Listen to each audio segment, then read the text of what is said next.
Thanks, Rena. Just looking at the skies here, you could see we got some trouble brewing in Metro Detroit. We're looking south, and you could see barely, just because of so much humidity that we have, some of the pops of lightning perhaps off in the distance.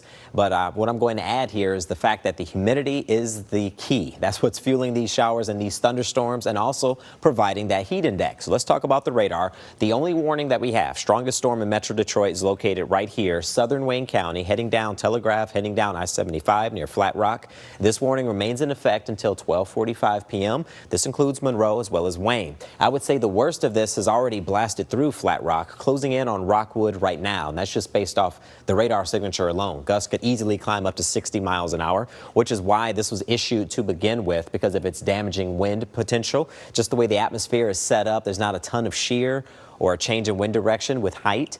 But we do have what's some added energy where the storms could go up and then they could collapse, and that's what we're experiencing right here.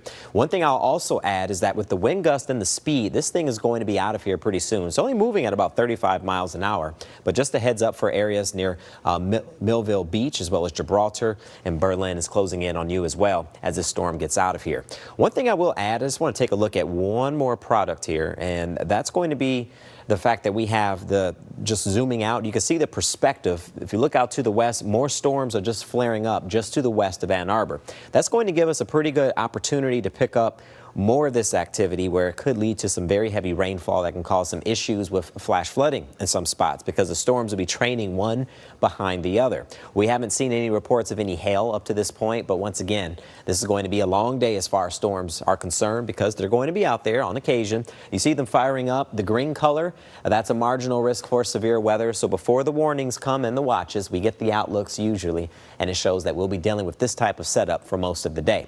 Any storm will be capable of damaging wind as well as some hail.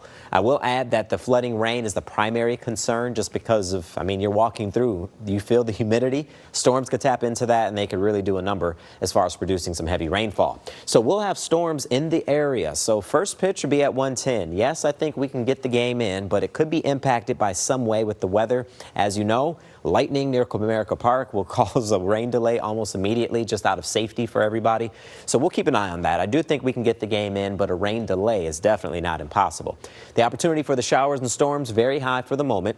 Thinking it's going to taper off, but never quite goes to zero. After sunset, I think the coverage of the storms and the intensity of the storms should come down just a touch, but we'll still be dealing with this once again for tomorrow. The rain potential with any storm that flares up, because this color right here is showing that storms will be capable of flooding. Models are great, but they can't tell you exactly where the storms will pop up, but they can let you know, give you an idea of what they'll be capable of, and any storm could produce some flooding issues. Temperatures will feel like the 90s for today, once again feeling like the 90s for tomorrow, until we settle things down for the weekend. We'll have to get to the weekend in order to settle things down. So for the Rocket Classic, the storms could impact us, of course, today and tomorrow. We'll get some peace and quiet, but not a relief from the heat. I think we can go for 90 on Friday and Sunday. We'll settle things down and cool down into next week.